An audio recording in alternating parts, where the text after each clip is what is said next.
Selamat datang kembali di Era Entertainment, selamat datang kembali di Joran Fast Playlist. Seperti biasa hari ini kita akan melanjutkan review saham part yang ke-521. Namun sebelumnya bagi teman-teman yang mungkin belum subscribe channel YouTube ini, sekali lagi jangan lupa tekan tombol subscribe, nyalakan lonceng notifikasinya agar teman-teman tidak pernah ketinggalan informasi-informasi terbaru dari channel ini. Di part yang ke-521 kali ini kita akan kembali mereview ada 6 saham yang telah teman-teman request, ada Soci, BBKP, WIM, MRT, BMTR, dan saham Pakuwon.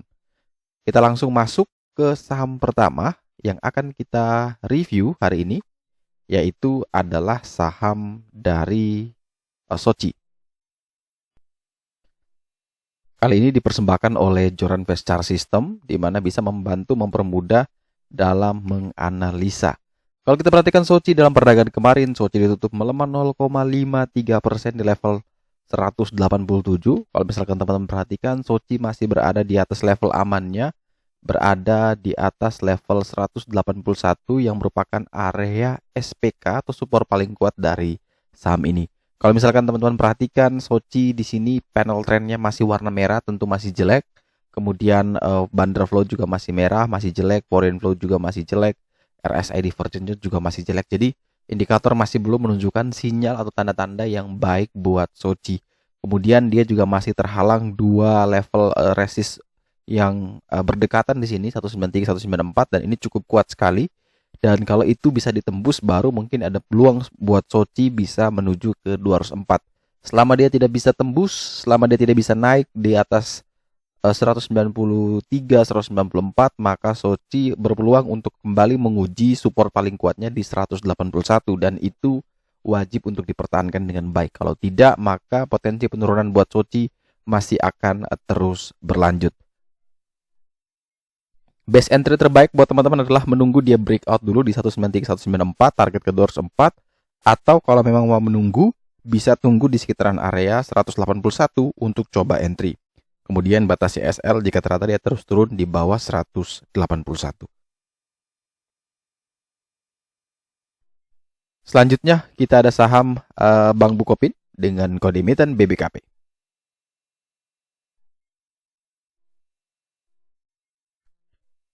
Saham Bank KB Bukopin dalam perdagangan kemarin kembali ditutup melemah di level 185.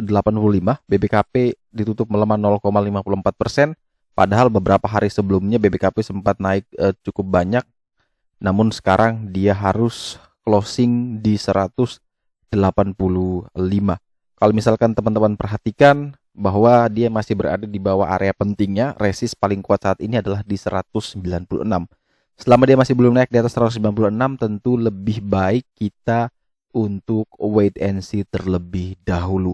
Kemudian kalau kita perhatikan dari sisi indikator panel trend masih merah, tentu ini masih jelek, dan tentu kita bersabar sampai muncul dia warna kuning. Itu mungkin baru mulai ada tanda-tanda untuk kita masuk. Kemudian dari bundle flow ini kuning ya, ada merah, masih belum terlalu bagus. Foreign flow juga masih jelek. Namun dari RSI divergence di sini kelihatan sekali ada bullish divergence ketika harga sahamnya itu malah turun, tapi RSI justru naik. Ini ada bullish divergence di sini, jadi ini bisa dimanfaatkan momentum untuk teman-teman ambil posisi terbaik di BBKP. Kalau mau spek buy ya boleh saja ambil di harga saat ini, tapi kalau mau bersabar menunggu, maka pastikan dia bisa naik dulu di atas 196. Itu jauh lebih bagus dan berpeluang buat BBKP terus melanjutkan kenaikan dengan target berikutnya adalah di 220. Tapi kalau ada yang mau coba buy berdasarkan RSI bullish divergence ini, maka boleh-boleh saja buy di 185, kemudian cut loss di bawah 180 dengan target kenaikan terdekat ke 196, target berikutnya adalah menuju ke 220. Selanjutnya kita punya saham Wismilak, di mana perusahaan rokok ini dalam perdagangan hari Jumat kemarin ditutup melemah tipis 0,4% di level 494. WIM masih berada di atas level amannya, di level support paling kuatnya di 476, closing di 494, berarti selama dia masih bertahan, selama dia masih berada di atas 476, tentu ya masih aman-aman saja buat saham ini. Kalau kita perhatikan dari panel trend masih berwarna merah, tentu ini masih jelek. Bundle flow itu juga sebenarnya sudah ada warna kuning walaupun masih didominasi merah, tentu ini juga kita masih belum bisa bilang bagus. Foreign flow juga ini net buy tipis tapi masih ada haki di sana dan juga ada bearish divergence yang kita lihat di sini ya, ada garis warna biru dan ada panah merah. Ini tentu harus hati-hati di saham WIM. Selama dia masih bertahan di 476 ya boleh-boleh saja teman-teman untuk hold, mungkin bagi yang sudah punya barang. Dan kalau yang baru mau entry ya bisa tunggu, kalau dia koreksi bisa kuat di 476 ya boleh tunggu di sana untuk buy. Atau kalau dia memang bisa naik di atas 510, 515 tentu boleh teman-teman juga beli. Dengan target berikutnya adalah menuju ke 615.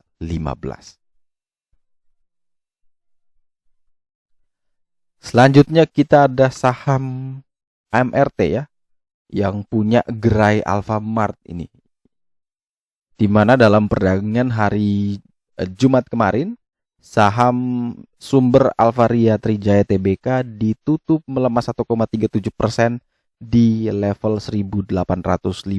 Kalau misalnya kita perhatikan di sini teman-teman bahwa MRT bergerak cukup luar biasa dalam periode 1 bulan terakhir ini, bergerak dari level mungkin di 1000-an sudah sampai di 1800-an, artinya sekitar 80% kenaikan dalam kurun waktu yang cukup singkat ini.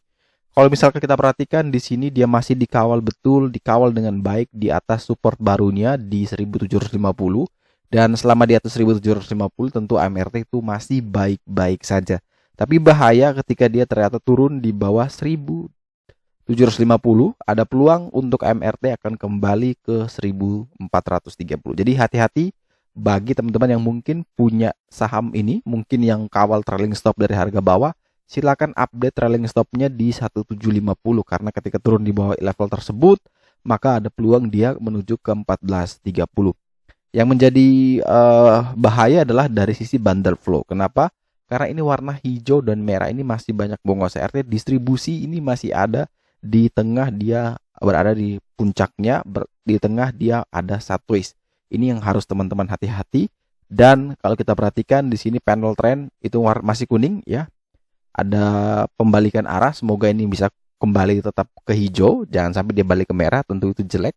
Kemudian foreign flow ini memang masih bagus sebenarnya, namun RSI divergence-nya kelihatan beberapa hari sebelumnya itu ada bearish divergence juga.